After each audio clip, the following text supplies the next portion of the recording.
예, 서라고등학교 학생 여러분 반갑습니다. 한국사 주제 10일 오늘 유신시대에 대해서 살펴보겠습니다. 유신은 곧 독재, 유신의 시대는 유신 헌법이라고 하는 것은 곧 독재 시대를 의미합니다. 1972년도 10월 17일 유신 헌법이 만들어지게 되는데요. 이 원래 유신이라는 말은 나쁜 말이 아니에요. 원래 유신은 낡은 것들을 새롭게 고친다라고 하는 고전에 나오는 단어입니다. 용어입니다. 우리가 유신이라는 말은 일본 역사에서 1868년도에 있었던 그 메이지 유신을 우리가 많이 떠올리게 되는데 실제 박정희도 유신 헌법을 만들었던 박정희 대통령도 본인이 일본의 메이지 유신을 상당히 긍정적으로 좋게 평가했던 분으로 이제 사람으로 잘 알려져 있죠.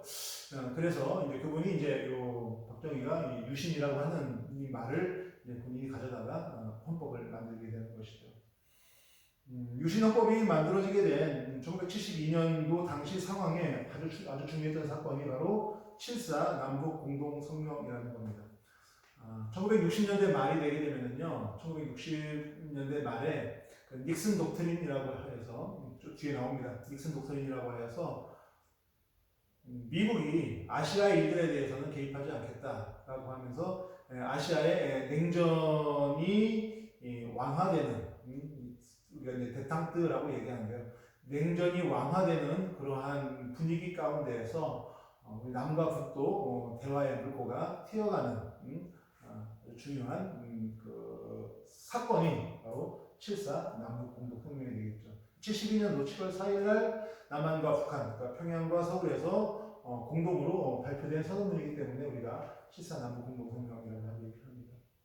자, 이렇게 남한과 북한에서 이 화해의 물꼬가 뛰어가는 만들어져가는 그 시점에 공통적으로 남한과 북한에서는 또 한편으로는 독재 체제가 만들어져 가고 있다라고 우리가 말할 수 있는데요. 북한에서는 사회주의 독재 체제, 주체 사상을 바탕으로 한 김일성의 사회주의 독재 체제가 만들어지게 되는 것이고, 남한에서는 지금 오늘 배우게 될 박정희가 만든 유신헌법을 중심으로 하여서 독재체제, 겨울공화국이라고 보통 얘기를 하죠. 72년도부터 79년도 10월 26일 박정희가 죽을 때까지 이 유신 독재체제가 진행되게 됩니다. 이 시기 경제를 얘기할 때는 우리가 3차, 4차 5개년 계획 시대라고 얘기할 수 있습니다.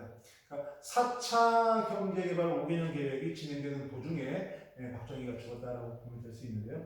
이 3차, 4차 경제개발 계획의 중요한 특징은 요 중화학공업 중심이다라고 볼 수 있습니다. 이 중화학공업을 하기 위해서는 상당히 많은 어떤 그런 재원들이 재정적인 투자가 필요하게 되는데 주로 대기업들을 중심으로 한 중화학공업이 육성됨으로 인하여서 이런 대기업들과 이 정부 권력 간의 정경유착이라고 하는 새로운 경제 문제, 사회 문제가 나타났던 것도 시작됐던 것도 1970년대라고 볼 수 있습니다.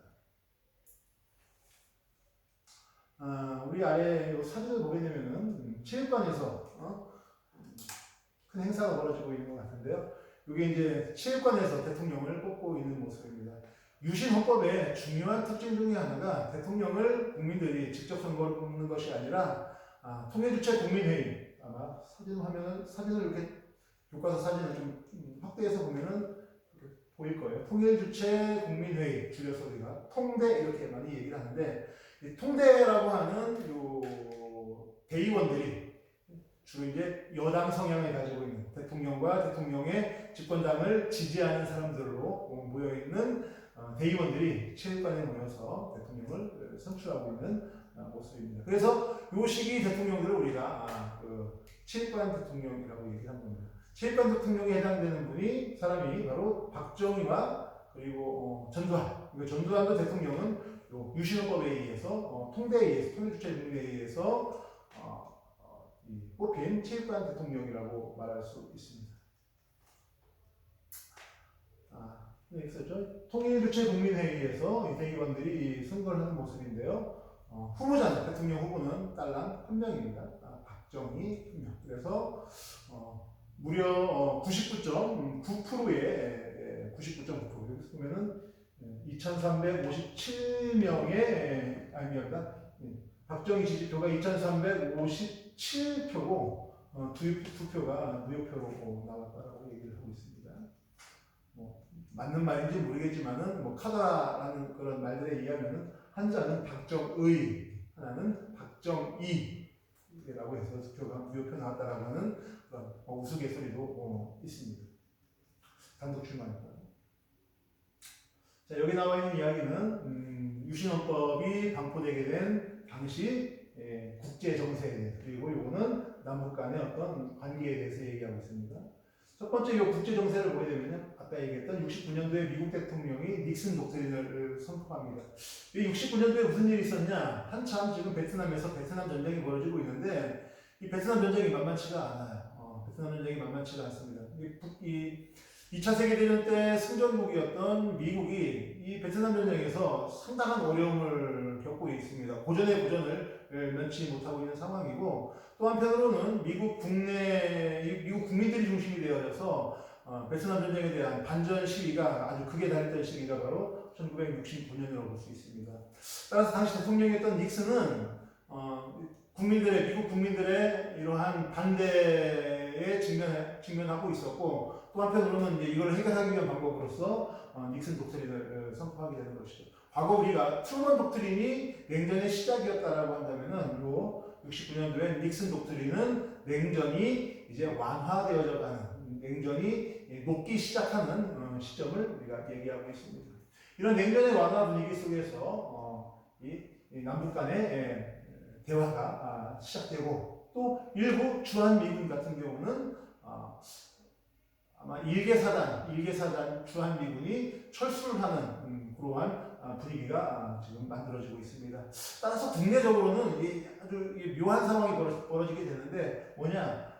남북 간의 대화에 대한 기대 심리도 상당히 높았던 시기가 바로 이 시점이고, 또 한편으로는 주한미군이 철수하는 상황에 따른 불안감이 또 일부분 있었던 것이 1960년대 막판 후반, 그리고 70년대 초의 당시 상황이라고 볼 수 있습니다.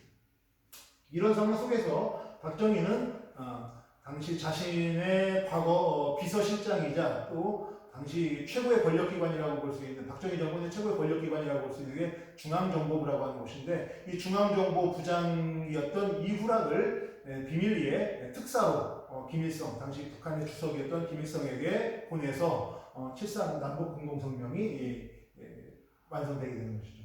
깜짝 발표가 7월 4일에 발표가 됩니다. 이후락 씨가 이제 서울에서 발표하는 모습이고요. 동시에 평양에서도 이제 발표가 있게 되는 겁니다.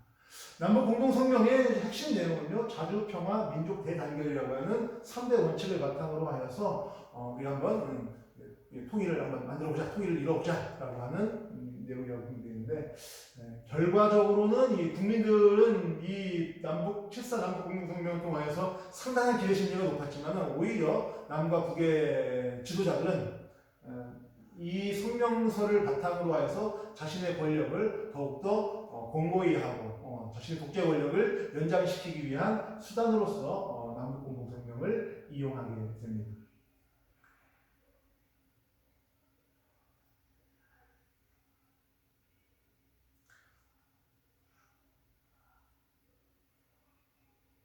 오른쪽으로 넘어가서요. 유신헌법이 만들어지고 발표되는 그 과정을 한번 볼까요? 지금까지 우리가 좀 배경을 봤다고 한다면, 일단 박정희는 71년도 3선에 성공하죠. 우리 지난 시간에 배웠죠. 세 번째 대통령, 헌법까지 바꿔가면서 이 세 번째 대통령 연임에 이제 성공을 합니다. 하지만 국민들의 반발은 매우 컸고요. 특히 이제 야당의 반발이 컸고, 당시 이 71년도 대통령 3선 대통령 세 번째 3선에 도전하면서 박정희는 거의 뭐 천문학적인 선거 비용을 썼다라고 합니다. 영화 중에 여러분들이 볼 수 있는 영화인지는 모르겠지만은 뭐 강남 1970인가 뭐 그런 영화가 있어요. 서울 강남에 땅 투기에 대한 영화인데요. 사실 강남 지방이 지금처럼 이렇게 발전할 수 있었던, 부의 중심이 될 수 있었던 그 지역 개발의 중심이 바로 민간인들이 아니라 박정희 정부였습니다. 그러니까 박정희 정부는 선거 자금을 만들기 위해서 강남 지역의 땅 투기를 선도했다라고 볼 수 있고요. 그 땅 투기의 대가로 만들어진 비자금을 바탕으로 71년도 대통령 선거를 치르게 되는 것이죠. 어마어마한 돈을 들였음에도 불구하고 표 차이가 얼마 나지 않았습니다. 박정희가 노렸던 거는 첫 번째 그거였던 것이고요.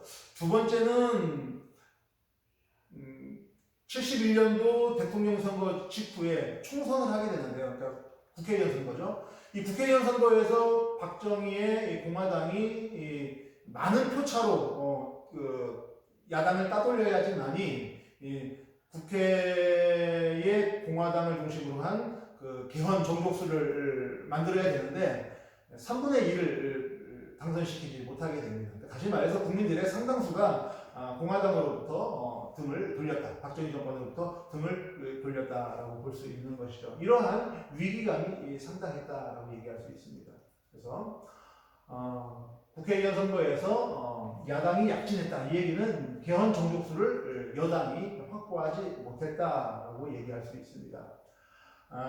결국 박정희 대통령은요, 이 문제를 해결하기 위해서, 그러니까 합법적으로 개헌을 통하여서 유신헌법을 발표하려고 했던, 유신헌법을 개헌하려고 했던 그 계획을 변경하여서 국가 비상사태를 선포하게 되는 것이죠.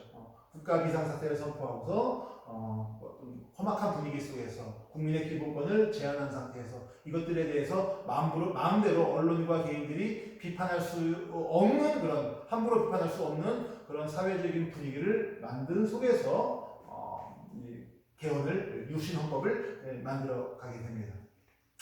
그리고 앞서 얘기했던 7.4 남북 공동성명을 통하여서 남북 간의 대화의 분위기를 끌어올리는 동시에 또 한편으로는 비상계엄을 선포하게 됩니다. 이게 이제 10월 17일이 되는 것이죠. 네, 1972년도 10월 17일이 되면은 계엄을 선포하고 일종의 쿠데타, 친위 쿠데타를 일으키게 됩니다. 그러니까 이걸 우리가 보통 10월 유신, 10월 쿠데타 이렇게 얘기를 합니다. 쿠데타라고 하는 것은 보통 누군가의 권력을 빼앗기 위해서 무력을 동원하는 것을 우리가 쿠데타라고 얘기를 하는데요. 이 72년도의 쿠데타는 박정희가 스스로 자신의 권력을 더욱더 강화시키기 위해서 기존의 헌법을 무력화시키는 그러한 친위 쿠데타였다고 얘기할 수 있는 것이죠. 이 친위 쿠데타를 통하여서 국회를 해산시키고요. 정당 및 정치활동을 금지시키고 난 이후 유신헌법을 발표하게 되는 것이죠. 그리고 이 유신헌법은 국민투표를 통해서 완성되게 됩니다. 선생님, 그러면은 이 유신헌법은 국민들이 선택한 헌법이다라고 볼 수 있는 건가요?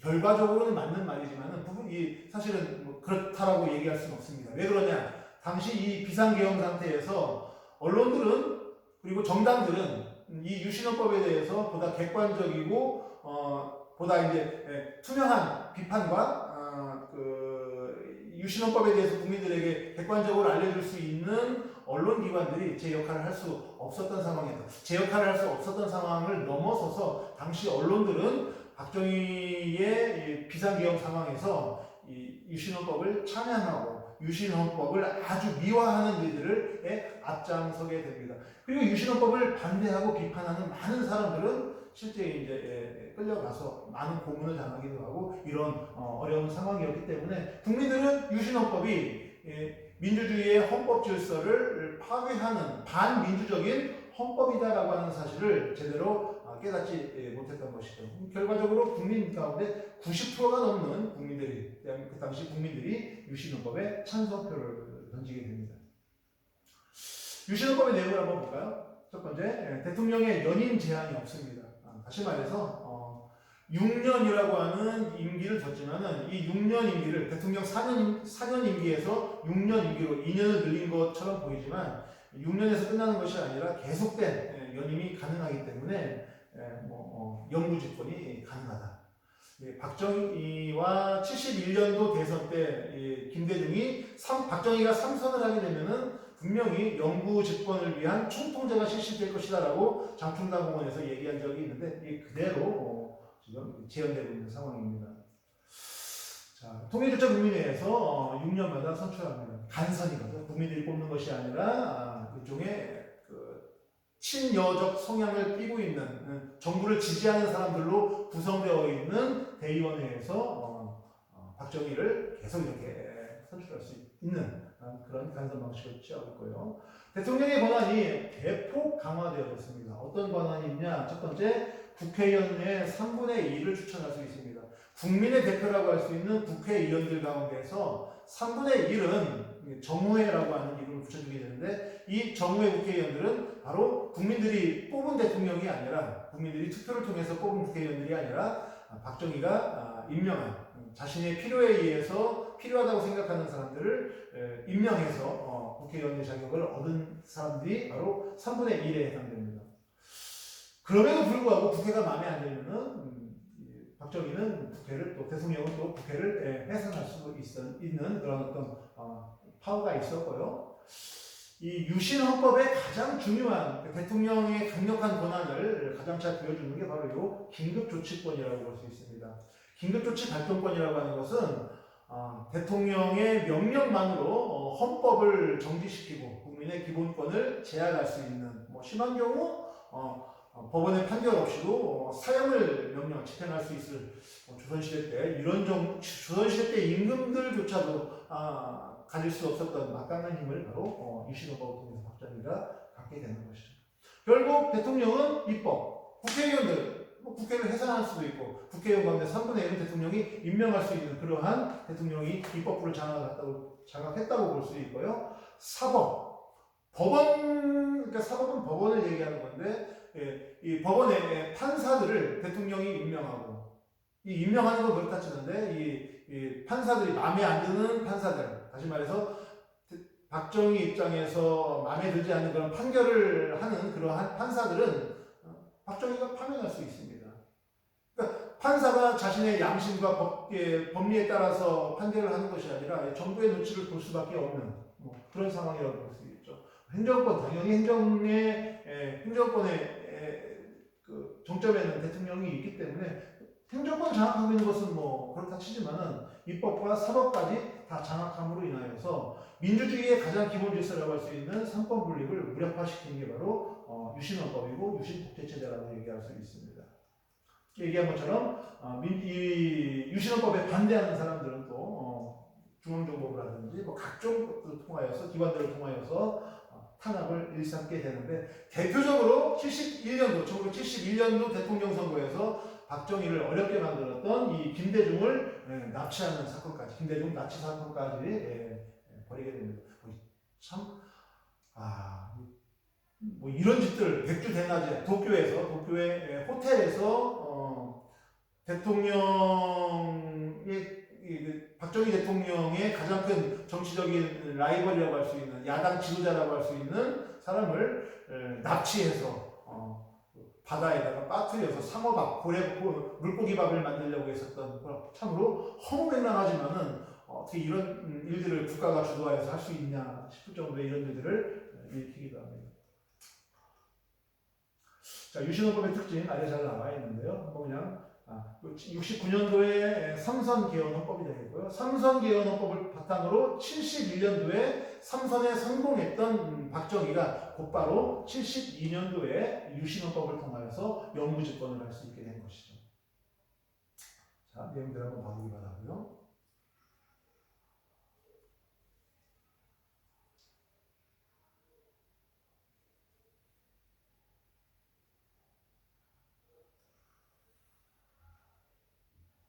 자, 경제 파트를 보겠습니다. 자, 이제 70년대에 넘어오게 되면 72년도가 유신헌법이 발표됐던 요 시점부터 해서 경제개발 3차, 4차 5개년 계획이 실시되게 되는데요. 이 3차, 4차 70년대 경제개발의 중요한 특징은 이 중화학공업입니다. 그래서 울산, 여수 등의 중화학공업단지 그리고 포항의 제철소 이런 것들이 만들어지게 되고요. 특히 이 전자기기의 자동차 산업들이 상당히 이 시기부터 발전하기 시작합니다. 한강의 기적이라고 불리기도 했고요. 고도성장을 이뤘던 시기가 바로 1970년대가 됩니다. 수출 중심의 중화공업 정책으로 인하여서 대외 의존 무역도는 이제 크게 높아질 수밖에 없어요. 지난 시간에 우리가 얘기했었죠. 수출이라고 하는 것은 우리가 이제 자원이 없기 때문에 다른 나라로부터 원자재를 수입하고 이거를 가공하여서 다른 나라에다 팔기 때문에 수입도 해야 되고 수출도 해야 되는 우리나라의 경제 구조상 다른 나라의 국부의 다른 나라의 어떤 그런 경제 상황에 우리가 의존할 수밖에 없는 영향을 많이 받는 그러한 좀 취약성을 우리가 갖게 됩니다. 중화공업은요, 많은 대규모의 자본이 필요로 한 개발 산업이기 때문에 대기업 중심으로 진행될 수밖에 없습니다. 이때 이제 성장한 대기업이 현대라든지 또 삼성 그리고 LG, 이 당시 LG는 럭키 금성, 럭키 금성이라고 하는 회사였고 럭키 금성의 럭자에서 L, 금성에서 이제 G에서 럭키 금성이 이제 오늘날의 LG로 바뀌게 되는 것이죠. 자, 전경유차, 중복과잉 투자, 그리고 1970년대 말에 가서는 국제 유가가 폭등하는 바람에 우리나라 1970년대 우리가 중화공업을 통하여서 대규모 석유화학 공업 단지들을 조성하게 됐는데 이 석유화학 공업 단지들이 직격탄을 맞았던 게 1970년대 말에 석유파동이라고 볼 수 있어요. 70년대 말은 또 박정희가 1979년도에 죽게 됩니다. 그러니까 박정희의 유신 시대가 1970년대 말에 몰락하게 된 요인 중에 하나가 경제적으로 상당히 어려웠다라고 하는 걸 기억해 두기 바라고요. 비슷했던 게 이제 이승만도 마찬가지죠. 이승만도 50년대 말에 미국의 원조 정책들이 달라지게 되면서 경제적으로 상당히 어려운 상황에서 이승만도 쫓겨나게 되는 것이고 박정희는 죽게 되는 것이죠. 도시와 농촌의 변화에서는요, 계속 지금 60년대, 70년대가 상업화, 도시화의 과정 속에서 도시와 농촌의 소득 격차는 커질 수밖에 없고 1차를 찾아서 젊은이들은 도시로 그리고 또 도시 빈민들이 상당히 많아지게 됩니다. 이 도시 빈민들이 모여있는 동네들을 우리가 달동네라고 하는 빈민촌이 형성되게 되는 것이고요. 여러 가지 다양한 도시 문제들 특히 우리가 이건 일반적으로 우리가 사회 문제라고 볼 수 있는 내용들인데 요 대규모 쫓겨난 이주민 대책에 관련된 대규모 시위가 일어났다라고 하는 얘기 나왔는데 1973년도에 있었던 광주 대단지 사건을 얘기하고 있습니다. 여기서 말하는 광주는 전라도 광주가 아니라요. 성남을 얘기하고 있는 겁니다. 성남. 그러니까 서울의 인구 밀집도가 너무나 커지다 보니까 서울에 있는 이 도시 빈민들, 달동네에 살고 있는 이 도시 빈민촌 지역을 개발할 목적으로 그들을 이주시키게 되는 겁니다. 서울과 가까이 있는 성남 지역으로 이주시키게 되는데 이 성남에 이들이 생활할 수 있는 어떤 기반 시설을 하다못해 물이라도 있어야 되는데 상하수도 시설조차 만들어지지 못한 상황 속에서 이들을 이주시켰고 이거에 분노했던 이주 빈민들이 일으켰던 대규모 시위가 되겠습니다. 70년대 중화공업의 포항제철의 모습이 나와 있고요.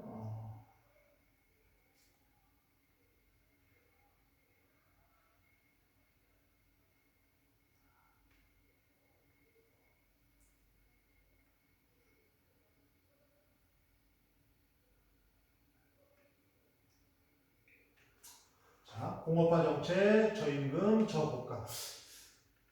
우리나라는 기본적으로 수출을 해야 돼요. 수출을 하려면은 우리 가격 경쟁력을 만들기 위해서 이 노동자들의 임금을 최대한 낮춰야지만 이 제품의 가격이 낮아지게 되고 그래야지만이 해외에서 이 물건이 다른 나라 제품들에 비해서 가격 경쟁력을 갖게 됩니다. 그러기 위해서 저임금 정책을 실시하게 되는데 이 저임금을 하기 위해서는 이 저고가 정책이 같이 가야 됩니다. 곡식 가격을 높이면 안 되는 거죠. 왜? 노동자들이 최소한 일을 했을 경우에 한 달 동안 먹을 수 있는 먹고 생활할 수 있는 그러한 곡식 쌀이 되겠죠. 쌀을 살 수 있는 정도의 급여는 받아야 되기 때문에 저임금 정책에는 저고가가 정책이 같이 맞물릴 수밖에 없고요. 따라서 수출 주도형 우리나라의 공업은 저임금과 농촌의 농민들의 저고가가 같이, 그러니까 농민들도 어렵고 노동자들도 다 같이 어려운 이러한 상황 속에서 우리가 말하는 70년대 경제 개발이 이루어진 거다라고 할 수 있습니다. 새마을 운동 그냥 봐두기 바라고요. 이 새마을 운동은 뭐 초가집도 없애고 마을길도 넓히는 뭐 등등 여러 가지 사업들을 했지만 결국 이 새마을 운동을 통하여서 유신 체제가 이렇게 유신 시대가 이렇게 좋은 시대다. 여러분들 잘 살게 만들어주는 그러한 시대다라고 하는 것들을 보여주기 위한, 정당화시키기 위한 그런 모습들을 보이게 됩니다. 자, 북한을 빨리 보도록 하고 마무리 짓게요. 북한은 60년대 말 공산권이 분열, 중국이랑 소련이랑 국경 분쟁이 벌어지면서 전쟁 직전까지 가는 상황입니다.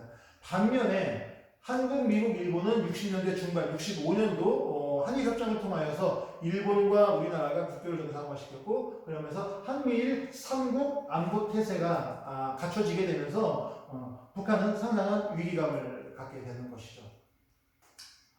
또 한편으로 북한도 이 경제 성장에 상당한 어려움을 겪게 됩니다. 그러니까 50년대, 60년대 뭐 천리막 운동이니 사회주의식 집단농장 체제니 등등하여서 생산력을 끌어올리는 것처럼 보였지만은 그러한 생산력 성장의 한계점들이 나타나게 되면서 상당히 경제적으로도 어려웠다. 다시 말해서 사회주의 국가들의 분열과 북한의 경제적인 어려움이 맞물려 있던 시기가 바로 1960년대 중반 이후라고 볼 수 있습니다. 북한 주체사상, 김일성 사상은 주체사상이라고 얘기하고 있고요. 7.4 남북공동성명 이후 남한에서는 유신체제가, 북한에서는 주체사상을 통하여서 주체사상을 바탕으로 한 사회주의 헌법이 만들어지게 됩니다. 3대 혁명 소조운동이라고 하는 게 있는데요. 사상혁명, 기술혁명, 문화혁명 이 세 가지를 바탕으로 하여서 김일성의 어떤 독재체제를 만들어가는 사회주의 독재체제가 강화되는 것이죠. 자, 다른 내용들 뭐 사회주의, 북한 사회주의 헌법 해가지고 북한 사회주의 헌법은 김일성 시대 때는 주석이 나와야 되는 것이고요. 김일성의 아들인 김정은 때는 국방위원장, 그리고 지금 김정은 때 보게 되면은 국무위원장 체제를 통하여서 최고 권력을 유지하게 되는 것이죠.